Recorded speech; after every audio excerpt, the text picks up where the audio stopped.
Thank you.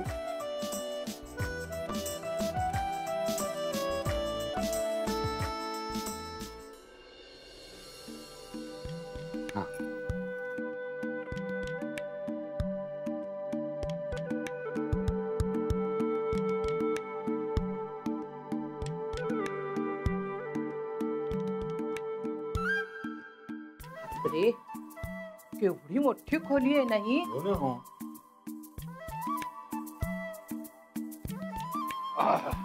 अहो ह्यांच्या मुंबईच्या खोली एवढी मोठी आहे आणि इतके नळ कशासाठी? आंघोळीला एकच नळ लागतो ना. हे बघा आता चिकित्सा करू नका, 2 दिवस अगदी आनंदात घालवा. अहो आपण असे कधी कुठे गेलोच नाही ना. आज आपल्या लेकामुळे हे शक्य झालं. मनातल्या मनात तरी त्याचे आभार माना. लेकामुळे नव्हे, सुनबाईंमुळे. झालं तुमचं पुन्हा सुरू. मी विषय काढलाय का? मी विषय काढलाय? तुम्हीच उलट हा विषय परत काढू नका असा.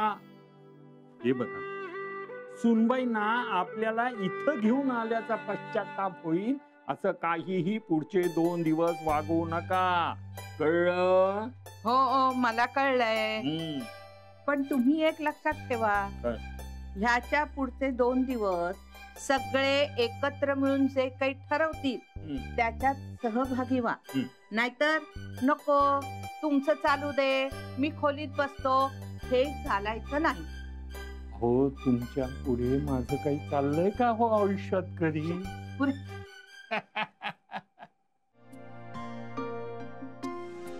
थँक्यू. काही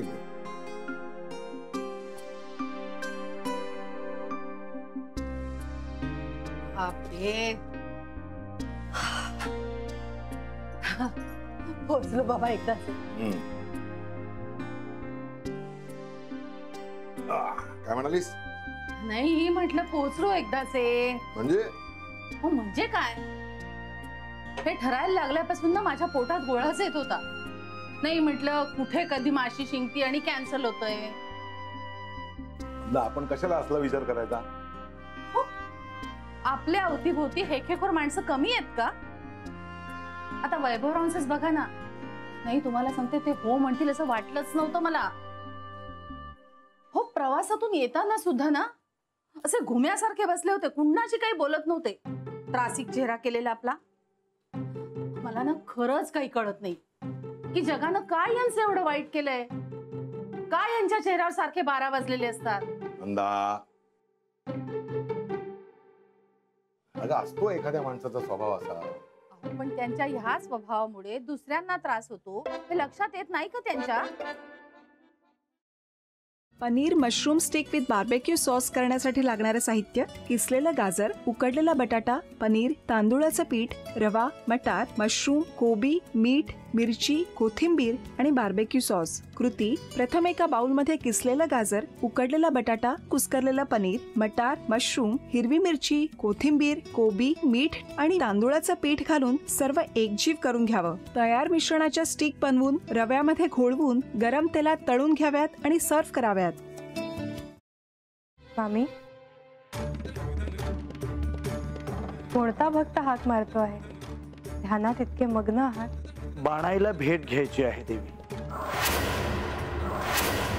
वाटलंच मला. ही अस्वस्थ असणं स्वाभाविकच आहे. तिच्या दृष्टीने हे सारंच गोंधळून टाकणार आहे.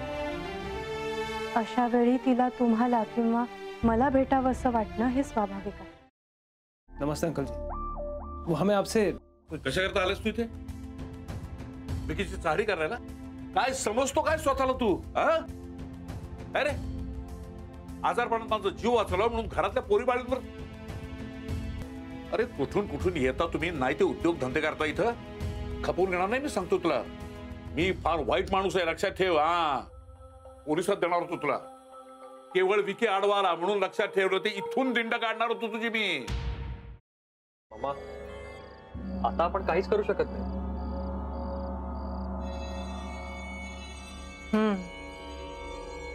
पण आर्चिस, हे असं कसं शक्य आहे? आपण तर सगळे आवाज रेकॉर्ड केले होते ना, राईट? हो. मग हे असे कोणते आवाज रेकॉर्ड झाले जे आपल्याला ऐकूच आले नाहीत? I mean, how can it be possible?